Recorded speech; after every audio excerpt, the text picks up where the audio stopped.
Sayan tuition সেন্টারে সমস্ত ছাত্রছাত্রীদের জানাই অভিনন্দন। তোমাদের ইন্টারনাল পরীক্ষা ইতিমধ্যেই শুরু হতে চলেছে এবং বেশ কিছুদিন বাদেই তোমাদের অ্যানুয়াল এক্সাম। এখনও অনেক ছাত্রছাত্রীদের ঘুমই ভাঙেনি বা অ্যাডমিশনই হয়নি। এখনও দেখছি মাঝে মধ্যে অ্যাডমিশন হচ্ছে, বা যাদের এখনও ঘুম ভাঙেনি মানে পরীক্ষা চলে এসছে অথচ পড়াশোনা শুরু করোনি, তাদের উদ্দেশ্যে বলছি তোমরা অতি সত্বর অ্যাডমিশন হও। আমাদের সেন্টার থেকে অলরেডি নোটস প্রোভাইড করা হচ্ছে। যারা শুধুমাত্র নোটস নিয়ে পড়াশোনা করতে চাও, পেমেন্ট করে স্বল্প মূল্যে নোটস নিতে পারো এবং পরীক্ষার জন্য প্রস্তুতি নিতে পারো। আজকে যে টপিকটি আলোচনা করব এবং সাজেশন ধরে ধরে যে বিষয়টি আলোচনা করছি, সেই প্রশ্নগুলো তোমরা ভালো করে দেখবে। যাদের কাছে প্রশ্নোত্তর নেই তারা সেন্টারে এসে অতি সত্বর যোগাযোগ করে নোটস নেওয়ার ব্যবস্থা করবে। মেজর বাংলা, আমরা একদম সাজেশন ধরে ধরে যে প্রশ্নগুলো এবারে আসার জন্য যথেষ্ট গুরুত্বপূর্ণ সেই প্রশ্নগুলো নিয়ে আমরা আলোচনা করছি। প্রথমত আলোচনা করছি নাট্য সাহিত্য নিয়ে। বাংলা নাট্য সাহিত্যে যাদের অবদান এবারে তোমাদের পরীক্ষার জন্য অত্যন্ত গুরুত্বপূর্ণ। মাইকেল মধুসূদন দত্তের নাট্য প্রতিভার পরিচয় দাও। খুব ইম্পর্টেন্ট প্রশ্ন। তোমাদের নাট্য প্রতিভা থেকে মাইকেল মধুসূদন দত্ত, দীনবন্ধু মিত্র, গিরিশচন্দ্র ঘোষ আর দ্বিজেন্দ্রলাল রায়, যে চারজন নাট্যকার রয়েছে তার মধ্যে মাইকেল মধুসূদন, দীনবন্ধু মিত্র তোমাদের অত্যন্ত গুরুত্বপূর্ণ প্রশ্ন পরীক্ষার জন্য আসতে চলেছে। তবে গিরিশচন্দ্র ঘোষ থেকে পুরো নাট্য প্রতিভা পড়ার প্রয়োজন নেই। গিরিশচন্দ্র ঘোষ থেকে তোমরা শুধুমাত্র পড়বে পৌরাণিক নাট্য প্রতিভা এবং সামাজিক নাট্য প্রতিভা, বা তিনি কী কী সামাজিক নাটক লিখেছিলেন, সামাজিক নাটকে তার অবদান, এছাড়াও পৌরাণিক নাটক কী লিখেছিলেন, পৌরাণিক নাটকে তার অবদান। তারপর রয়েছে দীনবন্ধু মিত্রের নাট্য প্রতিভার সংক্ষেপে আলোচনা করব।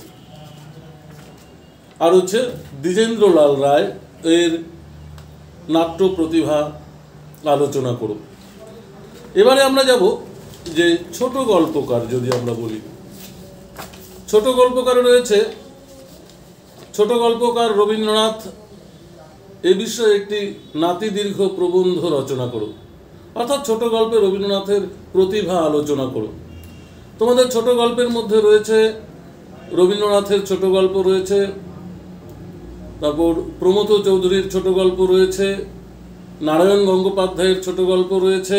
তবে ছোট গল্পকার রবীন্দ্রনাথের প্রতিভা আলোচনা করো, তা পরীক্ষার জন্য কিন্তু অত্যন্ত গুরুত্বপূর্ণ। এবার আমরা চলে যাই গদ্য সাহিত্য থেকে।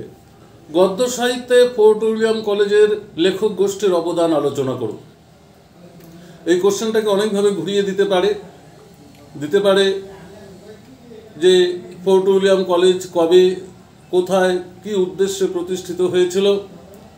এই কলেজের কয়েকজন লেখক গোষ্ঠীর নাম লিখো, যে কোনো দুজন লেখকের সাহিত্য প্রতিভা, গদ্য সাহিত্যে প্রতিভা আলোচনা করো। খুব ইম্পর্টেন্ট কোশ্চেন গদ্য প্রতিভার দিক থেকে। এছাড়াও গদ্য সাহিত্যে রয়েছে ঈশ্বরচন্দ্র বিদ্যাসাগর, অত্যন্ত গুরুত্বপূর্ণ প্রশ্ন। বাংলা গদ্য সাহিত্যের বিকাশে ঈশ্বরচন্দ্র বিদ্যাসাগরের অবদান আলোচনা করো। তবে ঈশ্বরচন্দ্র বিদ্যাসাগর থেকে তোমাদের 6 নম্বরের তার যে অনুবাদমূলক সাহিত্য রয়েছে, অনুবাদমূলক সাহিত্যের সাহিত্য প্রতিভার পরিচয় দাও। এটা কিন্তু একটি গুরুত্বপূর্ণ প্রশ্ন। এছাড়াও রয়েছে রামমোহন রায়ের গদ্য সাহিত্যে তার অবদান আলোচনা করো। এই প্রশ্নটাও কিন্তু ইম্পর্টেন্ট।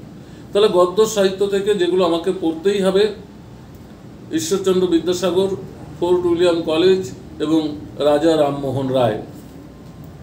এবারে আমরা যাব কাব্য সাহিত্য থেকে। কাব্য সাহিত্য থেকে অনেকেই রয়েছে।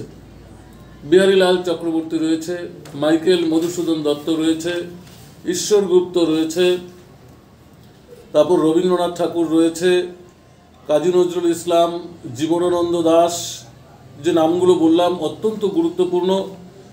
বাংলা কাব্যে মাইকেল মধুসূদন দত্তের কাব্য প্রতিভার পরিচয় দাও। অথবা এই কাব্য প্রতিভার ভেতর থেকে ছোট প্রশ্ন কিন্তু 3-এর প্রশ্ন এবং 6-এর প্রশ্ন তোমাদের থাকতে পারে বীরাঙ্গনা কাব্য, মেঘনাদ বধ কাব্য, ব্রজাঙ্গনা কাব্য, তিলোত্তমা সম্ভব কাব্য যে রয়েছে তার কাব্য সম্পর্কে আলোচনা করো, টিকা হিসেবে থাকতে পারে। এছাড়াও কোন কাব্য, তার কটি খণ্ড, কটি স্বর্গ, কবে কোথা থেকে প্রকাশিত হয়েছিল, এইভাবে কিন্তু 3-এর প্রশ্ন কিন্তু তোমাদের থাকতে পারে এই মাইকেলের যে কাব্য প্রতিভা রয়েছে কাব্য প্রতিভা থেকে। এরপর আমরা আলোচনা করছি যে বিদ্রোহী কবি কাকে বলে। কাজী নজরুল ইসলামের বিদ্রোহী সত্তার পরিচয় দাও। এটা 6-এরও থাকতে পারে, 12 নম্বরের কোশ্চেন হিসেবেও থাকতে পারে। আধুনিক যুগের শ্রেষ্ঠ কবি জীবনানন্দ দাশের কবি প্রতিভার পরিচয় দাও। এটাও তোমরা দেখবে, জীবনানন্দ দাশের কাব্য প্রতিভার পরিচয়। তারপর রয়েছে তোমরা ঈশ্বর গুপ্তকে আমরা যুগসন্ধির কবি বলি কিনা বা কতটুকু বলা যায় তার সম্পর্কে আলোচনা করব। এবারে আমরা বলছি কথা সাহিত্য। কথা সাহিত্য থেকে আমরা কি পড়ব? কথা সাহিত্যের মধ্যে অত্যন্ত গুরুত্বপূর্ণ অষ্টাদশ শতাব্দীর বা ঊনবিংশ শতাব্দীর যে রয়েছে বঙ্কিমচন্দ্র চট্টোপাধ্যায়। অত্যন্ত গুরুত্বপূর্ণ বঙ্কিমচন্দ্র চট্টোপাধ্যায়ের কথা সাহিত্যে অবদান। এবং বঙ্কিমচন্দ্র চট্টোপাধ্যায়ের যে উপন্যাসগুলি রয়েছে উপন্যাসগুলির থেকে টিকা হিসেবেও কিন্তু ছোট প্রশ্ন আসতে পারে। এরপর রয়েছে শরৎচন্দ্র চট্টোপাধ্যায়, বিভূতিভূষণ বন্দ্যোপাধ্যায়, রবীন্দ্রনাথ ঠাকুর এবং শরৎচন্দ্র চট্টোপাধ্যায় আর বঙ্কিমচন্দ্র চট্টোপাধ্যায় অত্যন্ত গুরুত্বপূর্ণ কথা সাহিত্য থেকে। তোমাদের কথা সাহিত্য থেকে কটা পড়তেই হবে, 3টা, রবীন্দ্রনাথ ঠাকুর, শরৎচন্দ্র চট্টোপাধ্যায়, বঙ্কিমচন্দ্র চট্টোপাধ্যায়। এছাড়াও তোমাদের রয়েছে স্বর্ণকুমারী দেবী। স্বর্ণকুমারী দেবী থেকে 6-এর কোশ্চেন আসতে পারে। বেশ গুরুত্বপূর্ণ একটি টপিক রয়েছে, স্বর্ণকুমারী রয়েছে। তোমাদের মেজর থেকে যে কোশ্চেনগুলো আলোচনা করলাম, এছাড়াও আরেকটি প্রশ্ন তোমাদের বাকি রয়ে গেছে, সেটা হচ্ছে দিগদর্শন থেকে বঙ্গদর্শন পত্রিকা পর্যন্ত বাংলা গদ্যের যে বিকাশ বা সাময়িক পত্রের যে বিকাশ তা আলোচনা করো। অত্যন্ত গুরুত্বপূর্ণ প্রশ্ন। দিগদর্শন থেকে বঙ্গদর্শন পর্যন্ত বাংলা সাময়িক পত্রের ইতিহাসে যে সাময়িক পত্রের অবদান আলোচনা করো, করতেই হবে, অত্যন্ত গুরুত্বপূর্ণ এই প্রশ্নটা রয়েছে। এছাড়া রয়েছে 6-এর হিসেবে রাজশেখর বসু, যাকে আমরা পরশুরাম ছদ্মনামে জানি, তার যে অবদান রয়েছে ছোট গল্পে, এটাও তোমাকে পড়তে হবে। এছাড়া নারায়ণ গঙ্গোপাধ্যায় আমরা প্রথমেই আলোচনা করেছিলাম, 3জন ছোট গল্পকার পড়তে হবে, রবীন্দ্রনাথ ঠাকুর, তারপর হচ্ছে তোমার রাজশেখর বসু আর নারায়ণ গঙ্গোপাধ্যায় ছোট গল্পকার হিসেবে। এই ছিল মেজর বাংলা যে টপিকগুলো আলোচনা করেছি, সেখান থেকেই তোমরা কিন্তু 100% কমন পাবে। হ্যাঁ, তবে 3-এর যে প্রশ্নগুলো রয়েছে সেটা কিন্তু ভেতর থেকে আসতে পারে। যে কোনো তোমার কাব্য, যে কোনো উপন্যাস, গল্প তুলে দিয়ে তার প্রকাশ সাল, কবে কোথায় প্রকাশিত হয়েছিল, সেই বিষয়গুলো কিন্তু তোমাদের খেয়াল রাখতে হবে। তবে যে টপিকগুলো আলোচনা করেছি, প্রশ্নগুলো বলেছি, সেই প্রশ্নগুলো দেখতে হবে। আমাদের অলরেডি নোটস তৈরি করা আছে, তোমরা প্রয়োজনে সেন্টারে এসে স্বল্প মূল্যে সেই নোটস প্রোভাইড আমরা করছি, নিতে পারো। ভিডিওটি যদি ভালো লাগে অবশ্যই লাইক ও শেয়ার করবে, বন্ধুদের মধ্যে ছড়িয়ে দেবে। যারা এখনও পাঠ্যর সঙ্গে যুক্ত হয়নি তারা অবশ্যই পড়াশোনার সঙ্গে যুক্ত হও এবং ভালো রেজাল্ট করো, এই আশা রাখছে সায়ন টিউশন সেন্টার। ধন্যবাদ।